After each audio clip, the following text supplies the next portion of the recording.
Untitled here with another Chinese fantasy novel FAQ. I'm going to talk about the difference between a sect and a clan in Chinese fantasy novels.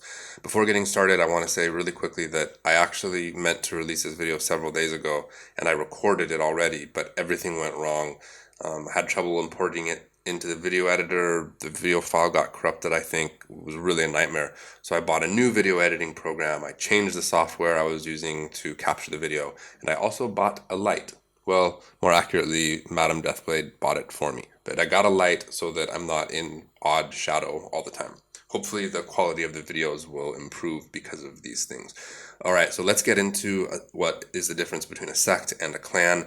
I need to preface all of this by saying that this is not a scholarly analysis of the Chinese language or Chinese culture and history. I did some research into the subject before doing the video, and it was actually a lot more complicated than I realized. And the truth is that in Chinese, these two terms that are usually translated as sect and clan, in some situations can be synonymous or at least near synonyms. So again, this is not an analysis that's meant to be used by scholars in research papers. This is just for people who are reading novels. And so what's the difference? Well, the difference is actually pretty simple most of the time. A sect is usually a group of people who are united around some belief, perhaps a style of martial arts or magic. Maybe there's a specific leader that has drawn them together, and they are not related to each other.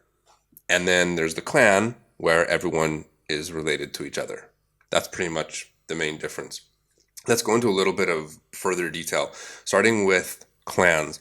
Basically, in Chinese, the word that is often translated as clan is actually the same as the word for family. It could be translated either way. I think in English, we tend to think of a family as being a small unit and a clan as being a much larger unit, and that's basically the same in Chinese. One of the big differences between clans and sects, or you could say families and sects, is that with a sect, you can leave it, you can join it, you could potentially be a member of more than one sect at a time. But with a family, you can't change that. Or we could use the term clan. You cannot change your clan. You could be like exiled maybe, and maybe everyone in your clan might hate you or something. Maybe you're a renegade, but you are always going to be a member of that clan no matter what. A lot of times in the novels, you will see people from clans joining a sect, and even in that sect, they're still thought of as coming from that important clan. One quick note. Similar to Western culture, in Chinese culture, the women marry into the family. They leave their family or their clan and become a part of a new clan or family. Now, unlike Western culture, or at least most Western countries, in China, throughout history, the women have never changed their name. In Western countries, it's common for a woman to change her surname, to the surname of her husband. But in China, that doesn't happen. They keep their surname. And so because of that, they're never really actually a member of this clan, truly. Now, by the way, there are forms of address in which the people might actually use the surname of the husband, which would be the clan name. They might use that with a different title to address her. So again, she is part of the clan, but she's not, and she's definitely not part of her old clan. By the way, the same arrangement actually exists for men. It's not as common, but it is possible in Chinese culture and in these novels for a man to formally marry into the woman's family.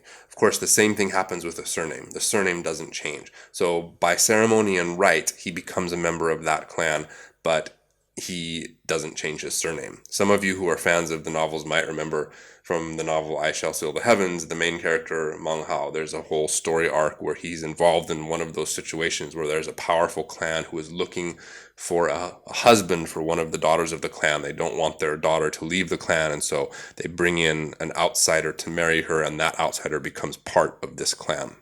Okay, so I did some math that I have to share, and let's imagine that there's a guy named Fang, and he gets married. So there's him and his wife, they're a family of two, and they have 5 sons. We're not going to talk about the daughters because, again, the daughters would marry out into other clans. So Fang and his wife have 5 sons. Their family now numbers a total of 7. all of those sons eventually get married. So there are now 5 women who join the family. Now they have 12 people in their family. Now let's say that all of those 5 sons with their wives each have 5 sons themselves. So that's 25 children. All right, bam, the family, or we could maybe start calling it a clan already, is already increased to a total number of 37. Now, of course, all of those sons are going to get married eventually, so that means an additional 25 members of this new clan, they're already up to 62. Now, let's say that all of them also have 5 sons. That's 125, and we're down to the great-grandchildren of the original guy, Fang. Now, guess what? When those sons get married, that's an additional 125 new members of the clan, and we're already well over 300. So you can see how these groups would get really large really fast. And it actually brings in another topic that's important in clans, and that's the bloodlines. A lot of times, especially in the Xianxia fantasy novels, you'll encounter clans where there are like, I mean, I don't even know, millions or billions of members. Like they could inhabit, maybe even entire planets potentially. So when the clans get that large, the bloodlines get important. So with our Fang clan example from just now, those 5 original sons, most likely the descendants of each of those 5 different sons would become one of the bloodlines of the clan. And as the years go by, maybe those bloodlines would branch off into sub divisions or whatever. And of course, those bloodlines or divisions are gonna, fight each other and vie for power and have intrigue and stuff. But in the end, they're supposed to all be part of this one family or clan, which is the Fang Clan. Let's talk for a minute about the sects and why are they called sects? Because usually, if you look up sect in the dictionary, it almost always has a religious meaning. And I think the reason for that, and footnote here again, this is not scholarly analysis, but I think the reason is that since the concept of this martial arts or magical sect is based on Chinese culture and history, usually the people that practice these kinds of martial arts or Taoist stuff, they're all basically religions. I think one of the most famous that all fans of martial arts and kung fu know about is Shaolin. Of course, Shaolin is a sect of Buddhism. It's really a religion. There are other groups, especially in fiction, where they're not a religion in any sense of the term. They might just be a school that teaches a certain type of martial arts or magic or something. And there are actually many, many words that can be used to describe these type of organizations. Like you could use society, you could use school, you could use cult, you could use all kinds of different ones. And it's similar in Chinese. There's a lot of different words that are used other than clan or other than the actual character or word that tends to be translated as sect. And this is a situation now where if you're reading these novels in English, where the choice on the part of the translator becomes important and can affect your understanding of the term. I'll give you one example is the Wu-Tang Clan. You guys have heard of it, right? Wu-Tang Clan, really popular rap group. They got their name from the actual historical Wudang temple or group. It's a Taoist organization and they do martial arts and other stuff.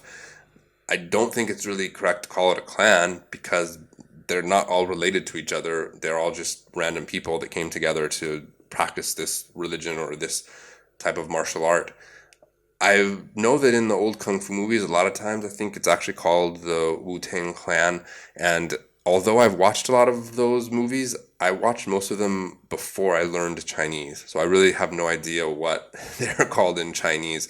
But this is a good example of how most likely in the movies, they're most likely not called the Wudang Clan in Chinese. It's probably another character which would be more accurately translated as like a school or a sect. But it gets translated into clan, and that affects how you understand it. So in the very end, when you're trying to understand it, you're going to have to take it with a grain of salt, and you're going to need to analyze each particular story.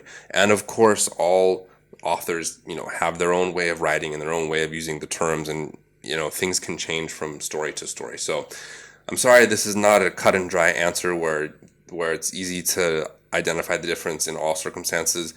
It's kind of complicated even in Chinese, so you really need to take it at a case-by-case basis with the general understanding that clans usually are a family that are related. Final note, be careful if you're going to talk about this with people in person or, using your voice. Be careful about using the plural form of sect. If you say it too quickly, it sounds like a completely different word that can definitely lead to some embarrassing or potentially hilarious misunderstandings. Okay, I hope this video was helpful. I'm slowly going down my long list of questions to answer. If you have questions about Chinese fantasy novels, please feel free to suggest the topic and I'll add it to the list. I think that's it for today. Take care.